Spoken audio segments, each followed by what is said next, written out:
Hola a todos y bienvenidos a vuestro canal de inversión. Soy Albert Mendoza y estamos una semana más en el informe semanal donde vamos a hacer un repaso sobre las principales noticias que han ocurrido en los mercados y cómo pueden afectar a nuestra cartera.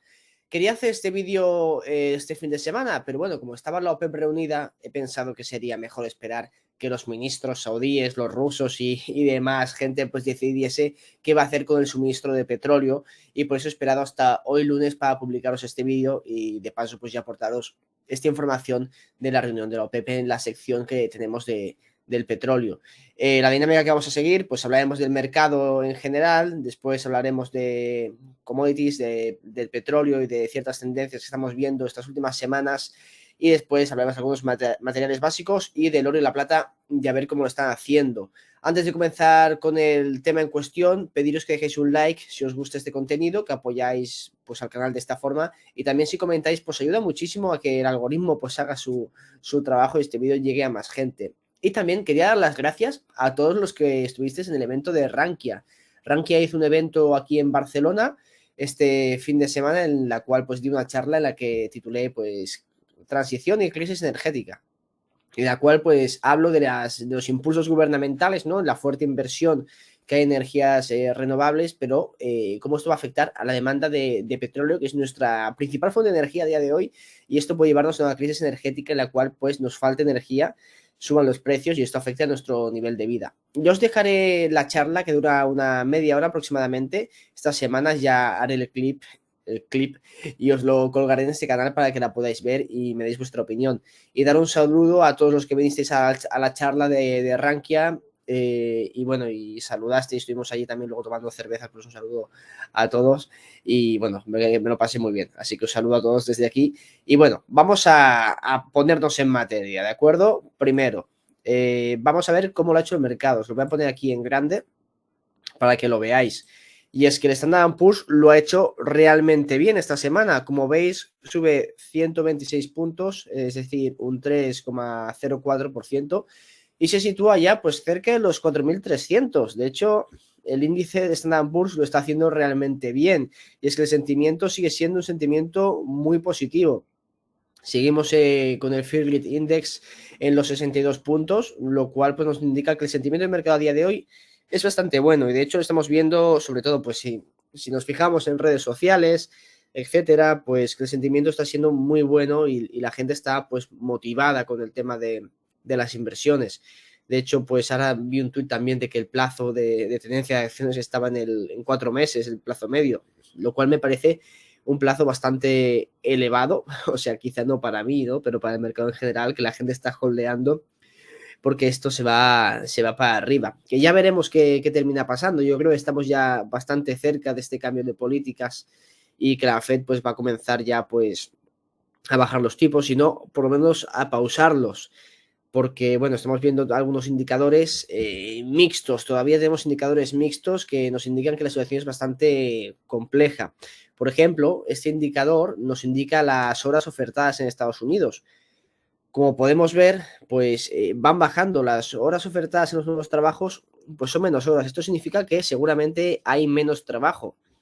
Y si nos estamos fijando, pues cuándo han bajado estas horas y en qué ha coincidido las horas ofertadas, pues vemos que las últimas 2 recesiones, ¿no? La de 2007-2008, que fue la grande y la de verdad, vimos que las horas ofertadas pues bajaron con muchísima fuerza, y después también lo vimos en el tema de la pandemia, en el cual pues las horas ofertadas también bajaron porque las empresas tenían que cerrar, había problemas, etcétera. Ya estamos viendo esta bajada de horas. De todas formas, no significa que sea una bajada de horas bastante muy fuerte. Sí que venimos de unas horas ofertadas bastante altas, ¿no? De 35, y vemos que ha bajado de forma casi vertical, pero nos estamos situando a niveles de la recuperación de la crisis de 2008. O sea, por lo tanto, estaríamos sí que en la franja baja, pero no demasiado baja. De esta forma, pues bueno, podríamos discutir que este indicador nos está diciendo que sí, parece que hay una desaceleración económica, pero todavía no se están viendo estos efectos del todo, o no se van a ver, sino que estamos volviendo un retorno a la media de estas horas ofertadas, porque antes se han oferido demasiadas horas, ofertado, perdón, que si me sale el catalán a veces. Por lo tanto, bueno, pues es un indicador mixto. Dentro de la Unión Europea y ya por el tema de los precios, pues vamos por buen camino. Como vemos, pues tenemos una bajada brutal de los precios industriales, ¿no? Del PPI. Y como vemos, pues bajamos de, cuando tuvimos esta inflación fuerte que ya se veía y lo fuimos comentando en el canal, de que, oye, los precios a los productores industriales están disparando. Estamos en el 10, en el 20, en el 30, porque esto no para de subir, el 40.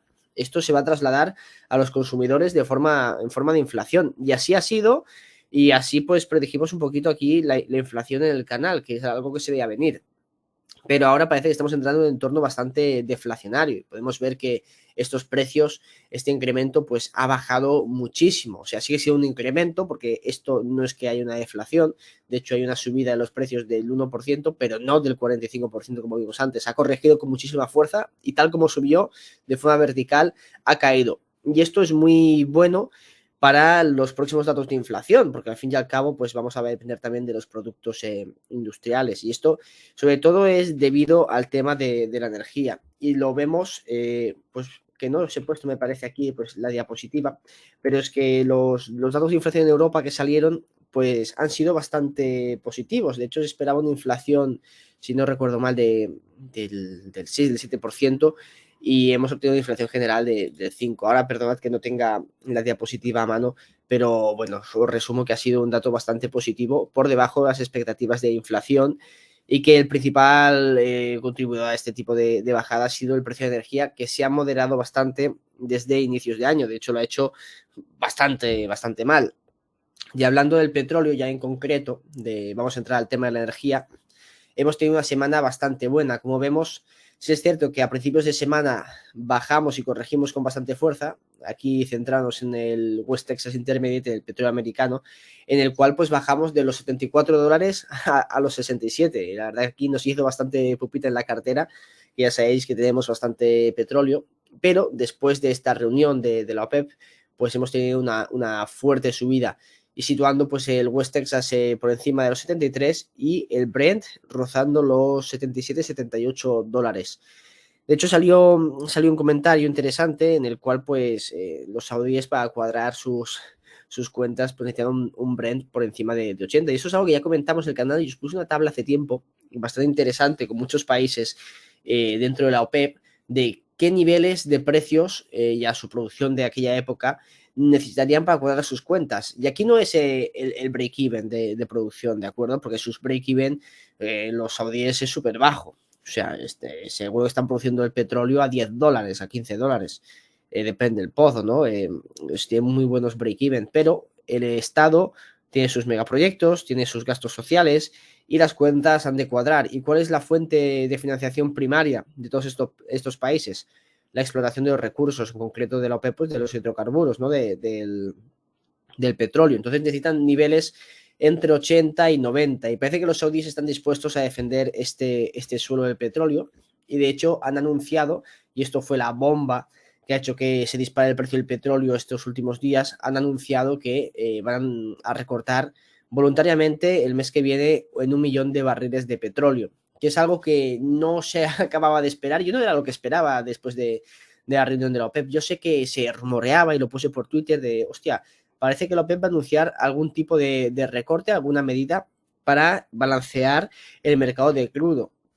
Y ya sabemos que, pues bueno, de cara a esta segunda mitad de año, las perspectivas para el sector son muy positivas. Ahora seguiremos viendo nuevos datos de oferta y de demanda e interpretándolos, pero tienen bastante buena pinta, ¿de acuerdo? Entonces podemos tener unos precios más elevados del barril de petróleo, lo cual va a hacer que las empresas, pues bueno, pues que facturen más dinero y a los accionistas pues no nos repercuta de forma positiva. De hecho, con lo que ha sufrido la cotización de muchas empresas, si el precio del petróleo subiese por encima de los 80, acercándose a los $90, podríamos tener una muy buena rentabilidad dentro de las empresas del sector. Solo ha de cambiar un poquito el sentimiento y que no venga una recesión de cara que haga que la demanda caiga con fuerza. Entonces sí que tendremos un problema dentro del sector, pero es algo que siempre esperamos. Al menos mi opinión es que con estos datos mixtos que estamos obteniendo, es que no vamos a tener una recesión de momento.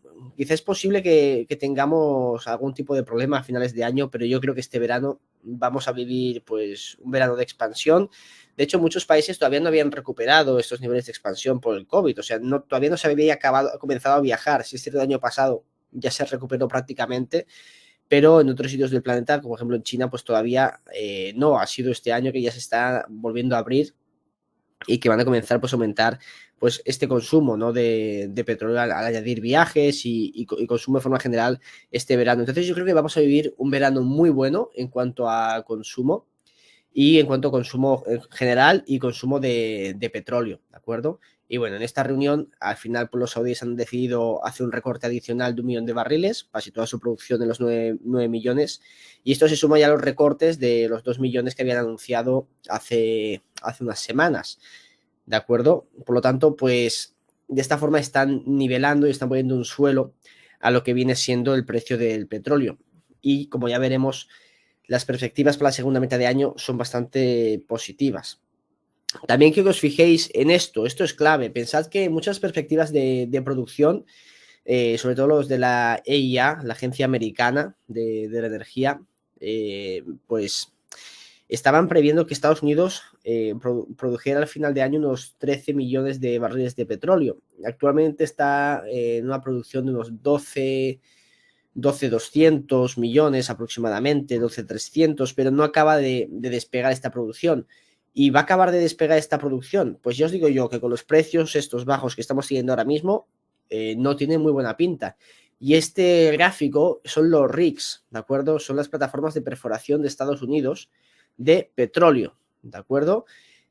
También hay de gas, pero no tiene sentido fijarnos en gas. A veces cuando miramos inventarios, hostia, los inventarios han subido en líquidos, pero los líquidos no es directamente petróleo. También los líquidos tiene en cuenta el gas y derivados. Por lo tanto, hemos de fijarnos en los inventarios de crudo y de los destilados de este. Y esto, bueno, son los RIGs que tenemos en Estados Unidos. Como podemos ver, a partir de julio del año pasado, 2022, que tenemos precios bastante altos, estos rigs, estas perforaciones para producir petróleo comenzaron a aumentar y se situaron por encima de los 620 rigs, que todavía está por debajo de lo que teníamos antes de 2020, en 2019, ¿de acuerdo? Pero a medida que ha ido bajando este precio, pues ha comenzado a bajar estos rigs, ¿de acuerdo? Y estamos ahora que está bajando en picado. De hecho, con esta bajada del precio tan fuerte que hemos tenido, que llegamos a los 60 y pico, como podéis ver, los rigs a partir de abril han bajado de los 550 a por debajo de los 560. Han bajado de una forma, como veis, pues parece esto un acantilado. Por lo tanto, es imposible que si no aumentan los rigs, aumente la producción de Estados Unidos. Por lo tanto, si con esa producción que se estimaba, ese aumento de producción de Estados Unidos que se estimaba a final de año, aún así teníamos un déficit en el mercado, pues imaginaros si Estados Unidos pues no aumenta en 1 millón de barriles, sería un poquito menos, ¿no? Pero en 1 millón de barriles su producción de petróleo. Tendremos un déficit todavía más agravado y los saudíes pues han cortado este próximo mes y se han cumplido hacer los recortes en lo que queda de año con lo que ya firmaron hace unas semanas. Y los rusos han hecho un comentario de que, oye, pues que parecía que no, pero por parte de la OPEP parece que también los rusos van cumpliendo con los recortes, a pesar de que hemos visto que las exportaciones se mantenían bastante elevadas, pero por parte de la OPEP ya se redujo el mes pasado, creo que la producción de unos 600.000 barriles de petróleo. Por lo tanto, la parte de la oferta está bastante mermada, tanto por la OPEP como por fuera de la OPEP, porque si Estados Unidos no aumenta sus rigs, difícilmente la producción de petróleo pues va a aumentar, o sea, difícilmente no, sino imposible. Además, pensemos que el shale, que es lo que está produciendo más del 60% del petróleo de Estados Unidos, requiere un CAPEX constante y que se depleta muchísimo. Y esto lo comenté en la charla que ya se la colgaré esta semana, la de Rankia, que seguro que os gustará. Aquí os pongo un tuit de Javier Blas muy interesante, que como decíamos, lo de la EIA tenía pues la demanda de Estados Unidos, siempre hacen lo mismo, los de la IA, es que es una pasada cómo subestiman la demanda, pero siempre, y también a veces subestiman la oferta.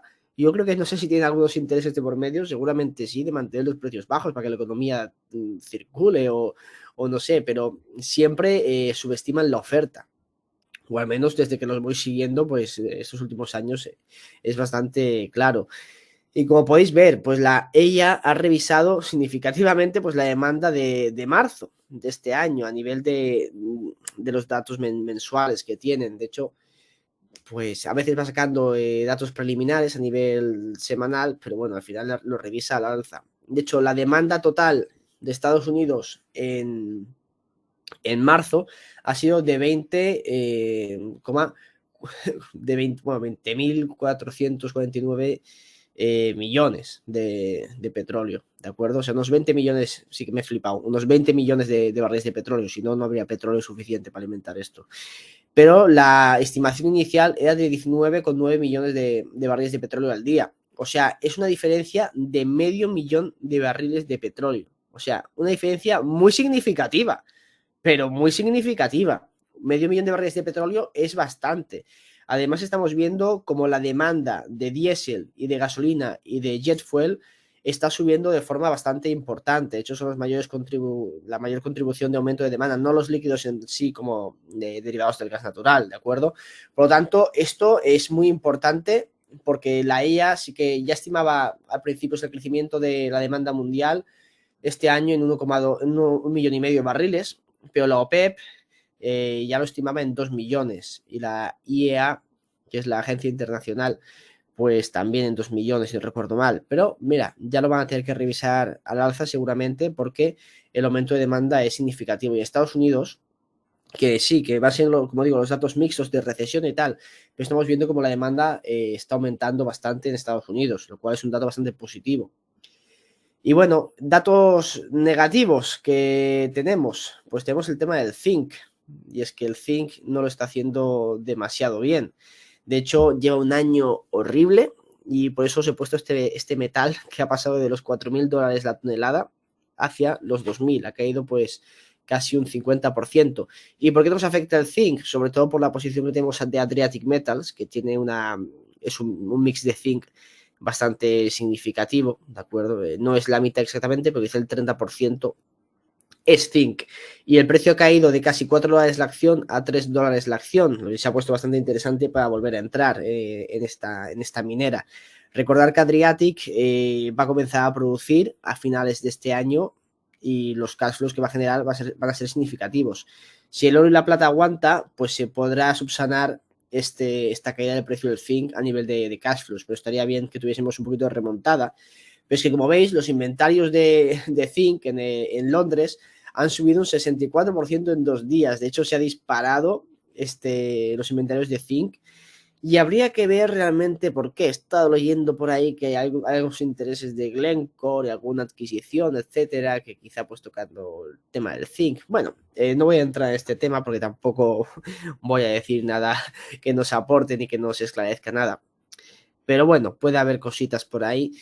De todas formas, sí que dejando la parte conspiranoica de lado, que aumente los inventarios de zinc no es nada bueno, porque este metal se utiliza para galvanizar el acero inoxidable. Entonces, y el acero está directamente relacionado con la actividad económica. Entonces, si esto aumenta, pues parece ser que la actividad económica a nivel de construcción se está frenando bastante, como estamos viendo en Estados Unidos, seguramente en China también.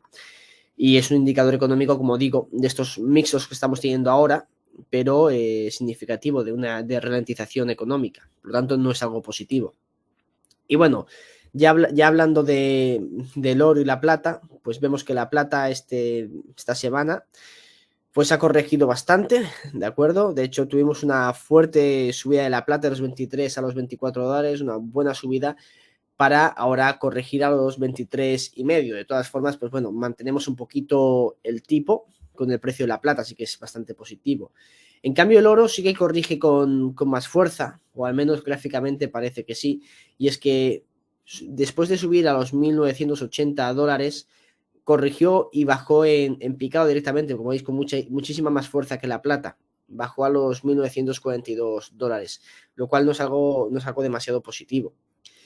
El ratio oro-plata, pues como veis, corrigió bastante desde hace una semana o así. De hecho, teníamos la plata bastante barata en comparación con el oro. Podíamos obtener pues una onza de oro por 48,5 de plata, y ahora con la caída del oro pues la plata se pone relativamente más cara en 82,5 onzas por onza de oro. Por lo tanto, bueno, puede ser algo interesante a tener en cuenta, pero bueno, la plata realmente se ha puesto muy barata si lo comparamos con el mes anterior, en el cual pues estaba por debajo de 79 onzas y la plata subió con bastante fuerza. Por lo tanto, se podía hacer un trade-off interesante, ¿no? Pues porque el oro se está poniendo bastante más atractivo que la plata. Y algo muy interesante, y esto lo comenté en el último podcast de Buy the Dip y también en la newsletter que envié el otro día para los usuarios de portfolio de inversión, que si no estáis registrados es gratuito y cada mes pues tenéis una newsletter de cada semana, una escrita por mí y otra escrita por Martí. Y hablaba un poquito de la adquisición de Newcrest, ¿vale? Sabéis que, si no lo sabéis, hace poco pues se produjo la mayor adquisición de la historia dentro del sector de los metales preciosos, que fue pues Newmont adquirió Newcrest por 19 billion, o sea, la más grande con diferencia. Y es que el sector del oro es un sector por consolidar. Como podéis ver, el top 5 productores de la industria, esto es un gráfico de 2019, pero es bastante significativo, solo producía el 17% del oro, en cambio, todos los demás productores el 83%. Esto si lo comparamos con otros metales, como yo que sé, vamos al litio, al hierro, al zinc, el zinc ya pues es el 50-50, ¿no?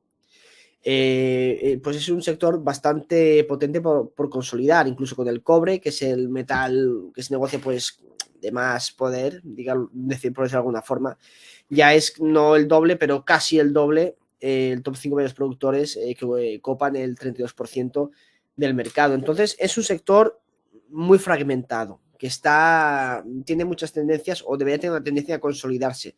De hecho, grandes productores por encima de 20 billion, solo tenemos 5, por lo tanto, pues es un sector tan fragmentado que, oye, las empresas al final pueden ir adquiriendo nuevas empresas sin necesidad de tener que adquirir proyectos en blanco, sino que tenemos pues muchos productores interesantes que podrían ser adquiridos y esto es bastante bueno de cara a si así se inicia un periodo de M&A, de adquisiciones. Por lo tanto, puede ser muy positivo para el sector del oro. Además, una noticia interesante es que el segundo mayor banco del mundo, que es el Banco de la Construcción de China, pues parece ser que ha abierto una oficina, por decirlo así, dedicada a los metales preciosos, que se va a meter de lleno en los metales preciosos, en el oro, la plata, supongo que también platino y paladio. Por lo tanto, esto puede impactar de forma significativa el mercado físico de estos metales. Es que ya sabéis que muchos de estos metales, sobre todo la plata, la cantidad de papel que se negocia es muy superior a lo que se comercia físicamente. Por lo tanto, el precio está un poquito adulterado. La plata es un mercado que tenemos ahora mismo en déficit y no existe tanta plata para tanto papel. Pero bueno, esto pasa en muchísimos más mercados de commodities, que es lógico negociar con futuros y con la commodity papel, ¿no? Por decirlo de alguna forma. Pero en la plata es exagerado y esto ha llevado a muchísimas manipulaciones del precio de estos metales. Ahora con la entrada de este gran banco, pues bueno, esto podría meter presión en el mercado físico si deciden tomar algún tipo de acción, que ya veremos que acaba de ocurrir. Pero bueno, parece ser que y eso es una tendencia que llevamos viviendo hace tiempo. El negocio de los metales preciosos está virando de Occidente, de Londres, New York, etcétera, se va hacia Shanghái a negociar hacia el este, lo cual esto remarca la tendencia que ya llevamos tiempo viviendo. Y bueno, con estas noticias finalizo el informe semanal de esta semana, que espero que os haya gustado. Si es así, pues dejar un like que ayuda muchísimo y comentar también, comentario algorítmico o algo que os resulte de utilidad o una curiosidad. Y bueno, sabéis que podéis leer mis análisis en analisisdeinversión.com. En Portfolio de Inversión podéis crear vuestra página, vuestro portfolio de forma gratuita. Y en alberguiomendoza.com pues tenéis una guía gratuita de iniciación de las materias primas y masterclass para profundizar todavía más en el sector. Contactarme en el email alberta@analisisdeinversión.com y nos vemos en el siguiente vídeo. Chao.